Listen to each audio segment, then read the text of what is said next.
हाँ जी, सत श्रीकाल भी साਰਿਆਂ ਨੂੰ। नमस्ते सबको। मैं अपने नए वीडियो के साथ हाज़िर हूँ और मेरा नया वीडियो बहुत टाइम बाद। कोशिश थी कि मैं पहले लेके आऊँ, बट बीच में कई और इश्यूज़ आ जाते हैं तो फिर हमें उन पे वीडियो बनानी पड़ती है, क्योंकि उन मुद्दों को हाईलाइट करना भी ज़रूरी है, क्योंकि सच के साथ खड़े होना यही मेरा असूल है, यही शेरपुत का असूल है।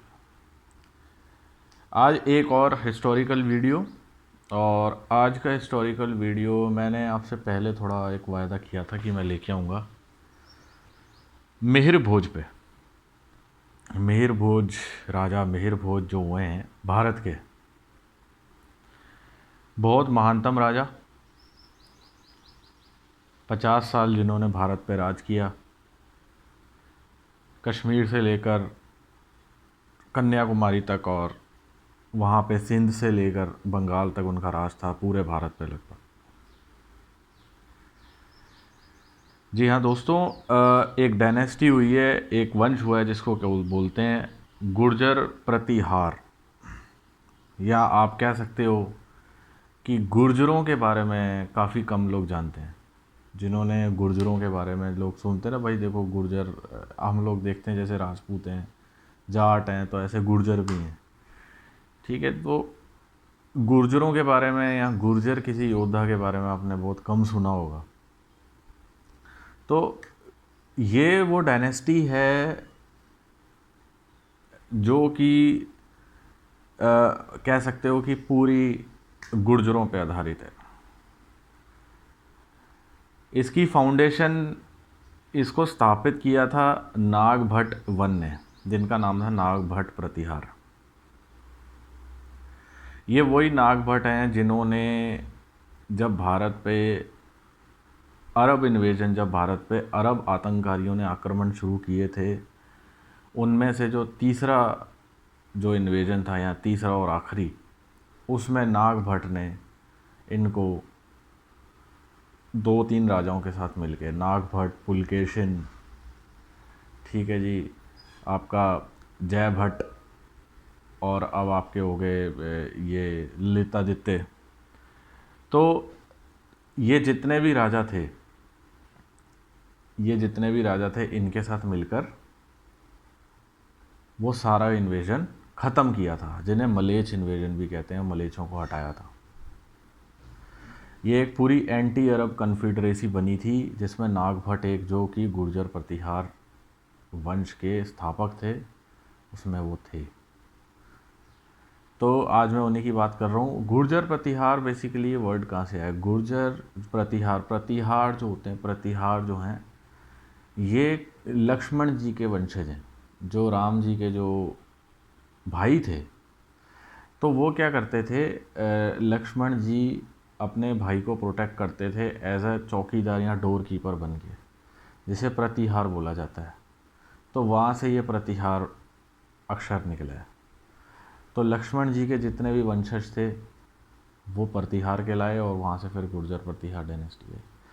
अब जो जी मिहिर भोज मिहिर भोज बेसिकली नागभट्ट वन के बाद नागभट्ट द्वितीय, फिर धर्मपाल, रामभद्र, और 2-4 राजा हुए, उनमें ही मिहिर भोज थे। ये तीसरे चौथे थे जिन्होंने 50 साल राज किया। और इनका भी जो समय था, इनका समय भी अरबियों से या मलेच्छों से लड़ने में जाता रहा। और ये बहुत महान राजा थे। उस ज़माने में एक बार भारत में सुलेमान नाम के अरब इन्वेडर आए थे, और वो सुलेमान जो अरब इन्वेडर थे, उन्होंने कहा था कि इनकी सेना बहुत बड़ी है, मिहिर भोज की सेना बहुत बड़ी है। वो सेना 36 लाख, ऐसा बोलते हैं, तकरीबन 36 लाख लोगों की सेना। भारत की जो आजकल सेना है वो 14 लाख है, तो इनकी जो सेना थी वो 36 लाख थी, जो कि बंगाल से राजस्थान और वहाँ पे ऊपर कश्मीर से नीचे नर्मदा रिवर या तमिलनाडु तक फैली हुई थी।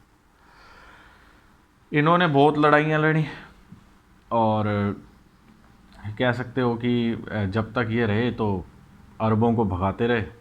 कोई अरब आया नहीं। और इन्होंने कुछ सिक्के जारी कराए, सिक्कों पे बेसिकली ये विष्णु जी को मानते थे, तो विष्णु जी के नाम के जो 12 अवतार विष्णु जी के हुए हैं, वराह बोलते हैं, उसके नाम के सिक्के जारी कराए।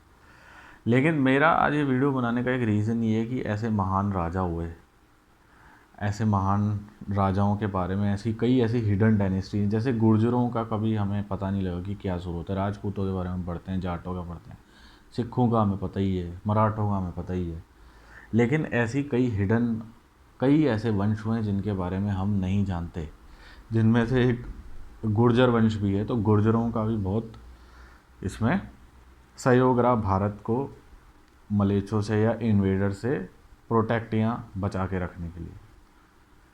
तो उनमें से मिहिर भोज राजा थे, बहुत इनका जो राज था 50 साल चला, और इन्होंने उसमें भारत बहुत फला फूला, और कोई अरब आतंककारी भारत पे आक्रमण नहीं कर पाया। तो हमें इनकी भी कह सकते हो कि पढ़नी चाहिए जीवनी। हालांकि इनके बारे में ज़्यादा उल्लेख मिलता नहीं है कहीं, बट थोड़ा बहुत जो मिलता है मैंने आपको बताया। और इनकी सेनाएं चारों दिशाओं में फैली हुई थी, और अरब जो आतंककारी थे ऑलरेडी डरते थे। और उसी ज़माने में सुलेमान नाम का एक अरब एक्सप्लोरर या स्कॉलर भारत में आया था, तो उसने ये सब बताया था। और हमें ऐसे सूरमाओं को याद रखना चाहिए, भूलना नहीं चाहिए। और जय हिंद जय भारत दोस्तों, ये था मेरा वीडियो मिहिर भोज।